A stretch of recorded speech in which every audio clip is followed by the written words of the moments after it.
I was thinking about how I wanted to kick off 2026 on my YouTube channel, and I thought what better way to kick off the new year than to talk about my reads from last year in the form of a scarf that I crocheted. And it also happened to be the result of my first viral video of the year. Hello friends, welcome back to my YouTube channel. My name is Dodo. I read a lot of books. I crochet a lot as well. And when you put those two things together, you come up with a project that literally, I think it wowed a lot of people. It wowed me because when I posted this video, it went a little viral on pretty much every platform. I'm very proud of the project itself. This is my book rating scarf that I started last year in January and finished literally like a few days ago. The book rating scarf is inspired by one of my mutuals, Brandy. She made a blanket version of this where she took her reads and then crocheted a line based on its star rating that she gave it. I was super inspired by this, and because I was just learning how to crochet, I thought that a blanket would be too intimidating, so I decided just to make a scarf. It follows the exact same type of style where you can just do double crochet rows for however long you need the project to be. For me, it ended up being 175 rows because I read 175 books,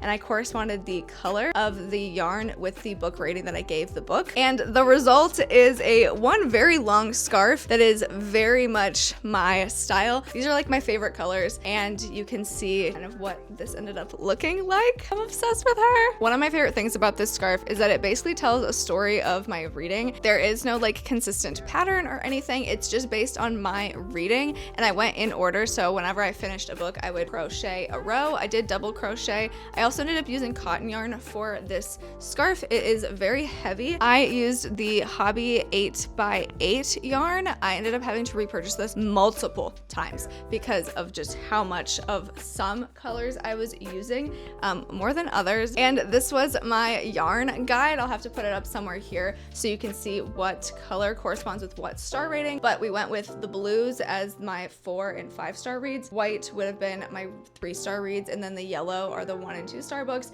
which we do have a couple of them throughout. I forced myself to finish several books that I probably should have DNF'd, but for the purpose of the scarf, I really like how it turned out. If you've seen the temperature blankets on TikTok or any other social media, this is the same type of structure. You basically take something and then you correspond colors and then you crochet it out. You can do this with literally everything. People started doing it with the temperature, like average temperature of the week, and then would crochet a row for each week. Me and Brandy decided to do our star rating. I got a couple of suggestions that people said that you should do a row for every genre that you read, which I love that idea as well. Other people said that you should correspond the color of the book with the yarn so that you could crochet what basically would be like each book cover in different colors. I love that idea as well. I think a lot of people have great suggestions on different variations of this scarf. I love how creative people are being. For me personally, this year for my 2026 scarf, I decided to do one color for every month and then just do however many rows for however many books I read in that month. The color changing, while it was very helpful to learn, I was so tired of doing like having to switch colors every single time I finished a book. And like you can see, there are definitely like chunks of the scarf where it's like the same rating multiple times. So I rated like a million books like 4 stars in a row. So then I was able to just keep going. So we're gonna do a color for every single month, and I already have my color palette picked out. It is going to be so beautiful. I'm so excited. So not only have I decided to use a smaller weight yarn, this one is Hobby's Cotton 8x4 yarn, which is a weight 2.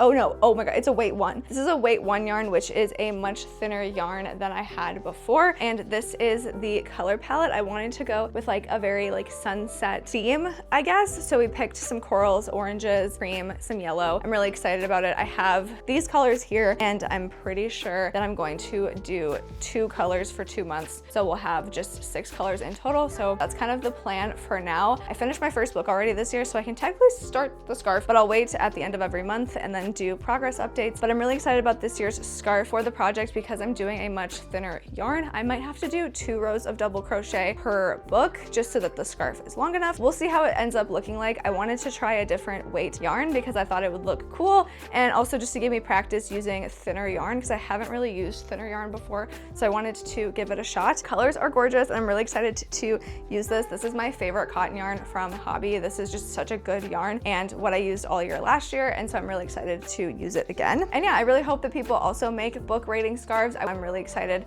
to see if anyone else recreates this scarf, and I would love to see it. If you decide to make one, please tag me in it. Anyways, Happy New Year. I hope everybody had a really great New Year and has a really great 2026.